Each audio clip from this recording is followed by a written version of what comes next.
The 2017 NBA draft class was one of the more talented classes in recent memory.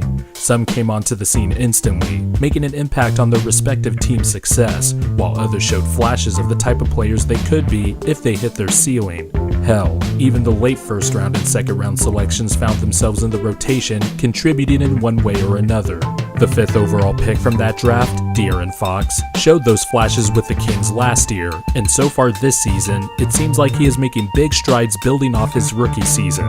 The big question mark surrounding Fox leading up to the 2017 draft was his jump shot. It was really the main question a lot of people had when watching him at Kentucky.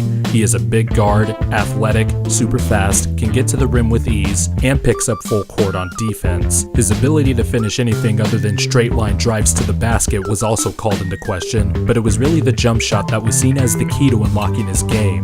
At Kentucky, Fox overall shot 48% from the field, but he shot just 24.6% from 3 on almost 2 attempts per game. But when I was watching him at Kentucky, I never felt like his form was broken. It was compact, and it had a normal wind-up motion, although he did shoot it on the way down, and sometimes his feet didn't know which way to go when rising up for a jumper. It just seemed like he never had the reps, as he was always a player that was faster and quicker than everyone else at whatever level of basketball he played growing up. Fox did shoot 73% from the free throw line in college, so it never felt inconceivable to me that he could eventually shoot. Fox actually reminded me of a more athletic and faster Mike Conley when he was in college at Ohio State. Conley also had trouble shooting at that stage, but he was shifty, had an array of dribble drives as a lefty, and as he grew in the NBA, Conley became a more than capable shooter. As a rookie with the Kings, Fox had an up and down season.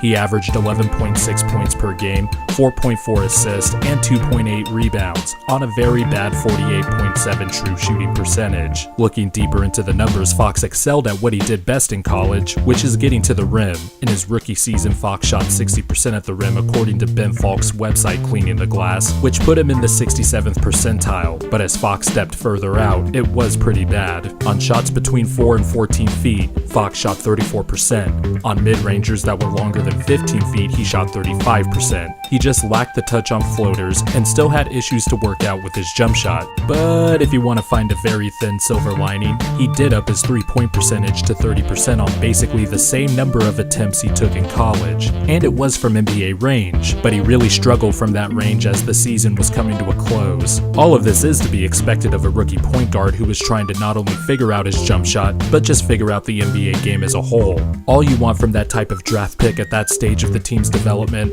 is to show flashes, which is what Fox did. His quickness and athleticism off the bounce was hard to contain, and because of that, he drew a shooting foul on 11.2% of his shot attempts, which was in the 74th percentile per Cleaning the Glass, and in addition, he shot 72% from the free throw line on 2.7 attempts per game, which for a rookie is not bad at all.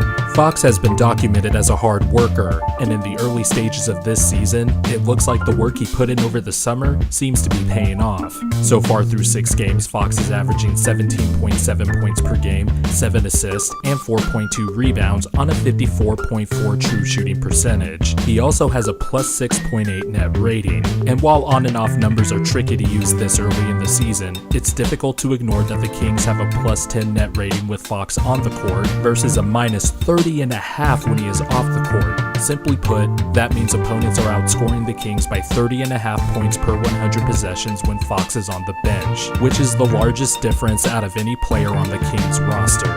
Fox has only shot 3 for 15 on 3 so far this year, which even for a small sample size theater video is admittedly a really small sample. But going back to the preseason, Fox shot 35% from 3 on 4 attempts per game, and the shot looks better. It's turned into more of a one-motion jumper, the footwork hasn't been as erratic, and the mechanics just look improved. More importantly, his touch in the in-between areas of the court have looked better. Per Cleaning the Glass, Fox so far this season is shooting 46% from between 4 and 14 feet, as well as 39% from mid-range jumpers 15 feet or longer. He is also shooting an incredible 76% at the rim. He is getting better at using different floaters, the pull-up game, finishing through contact, and he has also improved at finding and his teammates by making better reads against the defense. Fox came out of the gates blazing in his first 3 games, averaging 20.3 points per game, 7.7 assists, and 5 rebounds on a 60 true shooting percentage, which was better than any 3-game stretch he had during his rookie campaign. This was Fox's best 3-game stretch from his rookie year, and he has already smashed that sample size while averaging more minutes. I don't think the scolding numbers at the rim and the short mid-range will be sustainable all year, and eventually, the 3-point shot will level out to see if his preseason numbers weren't just a fluke. But these 6 games have indicated that Fox seems to be set to make a leap in overall play this year. Maybe not quite all-star level, or even an above-average point guard level. Remember, he is still only 20 years old with room to grow. But if you're a Kings fan, the trajectory of growth Fox is on is definitely what you would have hoped for. Quite frankly, it just seems like Fox is playing with more confidence, knowing the show is his to run, as compared to last year when he was just a rookie trying to fit in, as head coach Dave Yeager, for some reason, elected to play more veteran players, including George Hill, who had the starting point guard spot until he was traded to the Cavaliers. If that jumper and overall touch continues to show signs of improvement, mixing that in with Fox's speed and quickness will just be a deadly combination for defenses to deal with. I think the Kings are going to finish with one of the 5 worst records in the NBA. That's not a bold prediction or anything, but that doesn't mean the Kings don't have interesting players that are worth tracking. Bogdan Bogdanovic, and I am the president of the Bogdan Bogdanovic fan club, should be coming back from injury soon. Willie Cauley-Stein has turned himself into a nice NBA player. Harry Giles already has a highlight compilation as a passer, but he'll be interesting to watch as he works his way back into simply just playing basketball again. Marvin Bagley's development is going to be interesting, but more importantly, Kings fans should be encouraged by the 20-year-old DeAaron Fox making strides in his game. He is going to be a very good player for that franchise. So what do you think about DeAaron Fox and his game? Make sure you comment below and let's start a discussion. If you like this video, make sure you give it a like, and if you want to see more videos such as player breakdowns, highlights, or any other type of videos related to hoops, make sure to subscribe.